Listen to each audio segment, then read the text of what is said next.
Too Fast, Too Furious isn't just a sequel, it's the movie that set up the tone for the entire Fast and Furious franchise. From Brian O'Connor's evolution, Tyrese's humorous commentary to the Miami vibes, to the over-the-top street races that made us all want neon underglows, this film took risks that turned into a cult classic.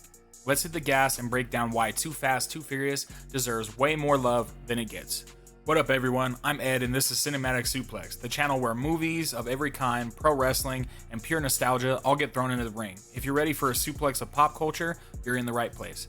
With the release of the first Fast and Furious film in 2001, the movie was a smash hit. In the opening weekend it grossed $40 million. The fast cars and street racing scene grew exponentially. Magazines like Import Tuner and Super Street blew up as everyone was wanting to make a car just like this cult classic. But with the crazy ending of Brian letting Dominic Toretto walk away with his 10-second car, the film was left on a cliffhanger.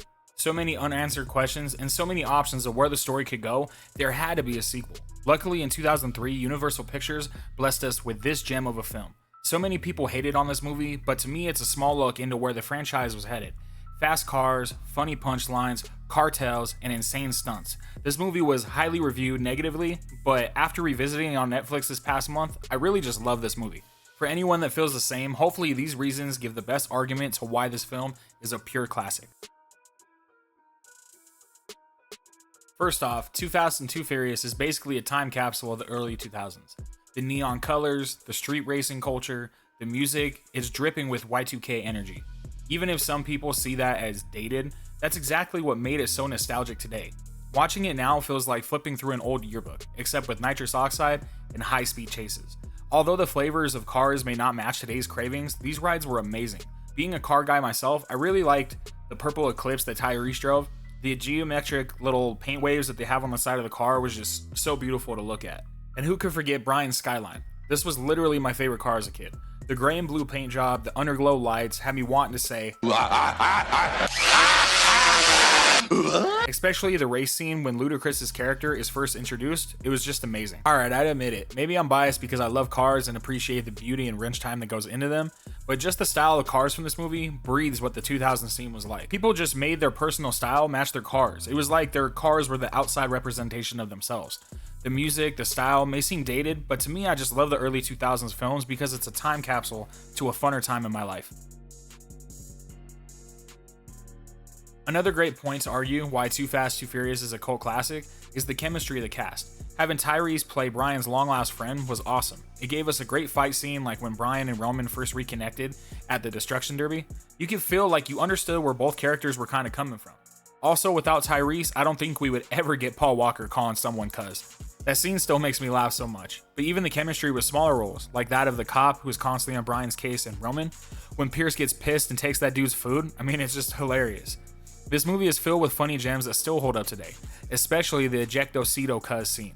Tyrese made this movie so much funnier and lighter tone than some of the other entries in this franchise. We get this relationship between him and Brian in the film that carries throughout other films, and you really feel like these dudes probably could have been best friends as kids. Probably my favorite scene of the movie had to be when Paul Walker drives backwards on the highway, flipping off Roman. These little jokes just helped reinforce the idea of Brian and Roman knowing each other for years, but also do something that the first film just couldn't do. In the first film, you had Brian and Dom becoming closer than family and the fallout of that, but then we see the caring side of Brian trying to help and save the day and clear Roman's record. Now, the biggest reason why this is a classic is that this film literally sets the groundwork for the rest of the franchise. Without Too Fast and Too Furious, we never get Tokyo Drift. With all the funny one-liners from that film, it could have never been possible without the comedic abilities of Roman and Brian. We would have never gotten the Ludacris and Tyrese classic banter in the later films. If we stripped away this film from the franchise, we only get the dark and ultra seriousness. But with Too Fast and Too Furious, the franchise becomes open to more people looking for some action and funny witty lines as well. This film proved that the series could last without Vin Diesel, who at the time of the first film was the biggest star out of the whole cast. Without Too Fast, Too Furious, I honestly think we may have only gotten probably 3 films rather than the 10 going on 11 that we actually have. This wasn't a slip in the series, it was the foundation for something new. As we all know, after this film, Fast and Furious as a franchise would gross $7 billion collectively. The franchise to some may be slipping, especially after the passing of Paul Walker, but this franchise was his baby and thankfully has surpassed everyone's beliefs of what they thought it could be. Nowadays, it's hard to cruise around without seeing tuner cars with that Paul Walker sticker in the back, but that's just the level of impact that this series has made. We never forget where we came from with the first film, no matter how superhero-ish it gets. None of these later entries would be possible without Too Fast, Too Furious. I hope you guys enjoyed today's video, and I can't wait to drop a new one next week. If you love 90s and 2000s nostalgia, blockbuster classics, and the occasional pro wrestling deep dive, don't forget to subscribe.